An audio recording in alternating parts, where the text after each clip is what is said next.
Je voulais vous parler d'un thème qui est l'amour de Dieu pour tous les humains. Parfois, on peut se dire, mais c'est pas possible, si Dieu existait, il n'y aurait pas tous ces malheurs sur Terre. Si Dieu existait, admettons, on prend le cas d'une femme, elle va dire si Dieu existait, eh bien mon mari ne me frapperait pas. Mon mari foudroierait, mon Dieu foudroierait sur place mon mari de façon à ce que il ne me frappe pas. Cette personne ne me ferait plus jamais de mal de ma vie. Maintenant, comment faire comprendre à cette personne que Dieu, effectivement, n'aime pas ce que son mari lui fait, mais Dieu aime quand même son mari et ne veut pas foudroyer sur place son mari. Mais en même temps, Dieu aimerait protéger cette femme. Mais cette femme, veut-elle venir à Dieu pour être protégée par lui? C'est là la question. Elle reste dans sa position et elle est comme ça. Alors, ça c'est assez difficile à expliquer. On va pouvoir avoir toutes les raisons de penser que c'est injuste, mais Dieu a sa façon d'agir qu'on ne comprend pas toujours. En fait, lui, il attend qu'on vienne vers lui. Il vient parfois, bon, il nous protège quand même de différentes situations. Moi, je suis persuadé qu'il m'a protégé dans différentes situations parce que il me cherchait. Et il nous cherche tous et il nous protège tous dans différentes situations. Mais il y a un moment donné où on doit faire un pas vers lui et où on doit faire un choix. Sinon, peut-être qu'on va rester dans notre situation. C'est aussi à nous d'aller vers lui. Alors, pour en revenir à cette femme qui va me dire ce genre de choses, me dire oui, Dieu il m'aime pas parce que s'il existait, il m'arriverait pas ça. Je vais dire d'accord, tu as deux enfants, Franck et Loana par exemple. Franck tape Loana tous les jours. Il est méchant avec elle. Il l'insulte, il la rabaisse. Et toi, bon ben, qu'est-ce que tu essayes de faire? Tu vas pas chasser Franck.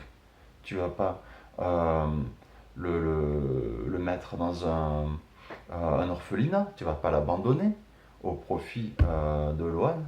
Tu vas eh bien simplement aller vers ton fils et puis tu vas l'aimer, essayer de comprendre ce qui ne va pas chez lui et essayer de lui expliquer pourquoi il ne faut pas qu'il agisse comme ça. Et tu vas essayer de remettre les choses à niveau. S'il faut, tu vas même aller voir un psychologue pour enfants, un psychologue, je ne sais plus comment ça se dit, un pédopsychiatre. Tu vas faire tout un tas de choses pour sauver ton enfant de sa violence et protéger ta fille de la violence de son frère. Tu vas faire tout ça. Et tu peux y arriver, bon, suivant les cas, assez peut-être facilement, parce que ben, tes enfants ont conscience qu'ils sont tes enfants. Tes enfants savent qu'il y a un lien entre eux de filiation. Et à un moment donné, ben, peut-être c'est juste une passade, quelque chose qui va s'arranger avec le temps.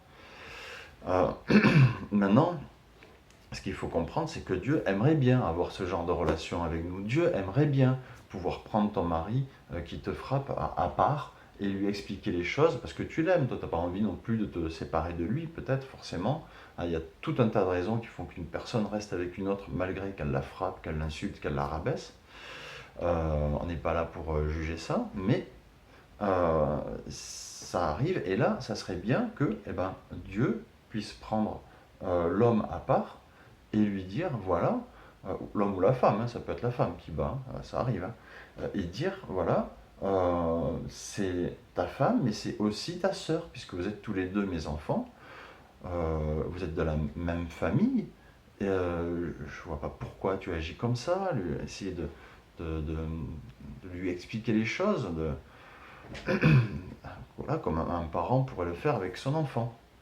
Le problème, c'est que nous, depuis la chute, depuis que Adam et Ève ont choisi de vivre sans Dieu, depuis la Révolution française, depuis mai 68, depuis tout un tas de choses, on a pas cesser de rejeter Dieu. Au point que maintenant, quand on va dans la rue et qu'on discute avec quelqu'un, qu'on lui demande s'il sait qui est Jésus, ce n'est pas rare qu'on trouve des gens qui ne savent même pas qui est Jésus. Ils ne savent même pas que Jésus est leur frère, que Jésus est venu sur terre pour eux, pour les ramener au Père. Ils ne le savent pas, ils ne savent même pas que Dieu est un Père pour eux, ils ne savent même pas que Dieu les a créés. Et ils ne veulent pas le savoir. Alors comment Dieu va faire pour aller vers des gens comme ça et les éduquer? Même la personne qui dit oui, Dieu s'il a existé, elle ne veut pas de Dieu. Alors, est-ce que Dieu va l'obliger? C'est là qu'est la difficulté. Maintenant, si chaque personne disait, écoute, dans chaque couple, quand il y a un problème, ou dans chaque État, quand il y a un problème, ou entre États voisins, quand il y a un problème, si on disait, écoute, mon frère, ma soeur, il y a un problème, allons voir papa, mettons-nous en prière devant lui, eh bien les choses iraient beaucoup mieux. Parce que Dieu pourrait nous parler, Dieu pourrait nous consoler par son Esprit Saint. Et c'est ce qu'il veut. Mais c'est nous qui ne voulons pas. Donc ne dis pas que Dieu ne t'aime pas, ne dis pas que Dieu n'existe pas, ne dis pas que Dieu te laisse dans ta situation. C'est toi qui y restes et qui ne va pas vers lui. Je sais que parfois il y a des situations où c'est dur à comprendre, tu n'as plus de force. Mais si tu as une chose à faire, c'est te tourner vers lui. Alors n'hésite pas à le faire et sois béni.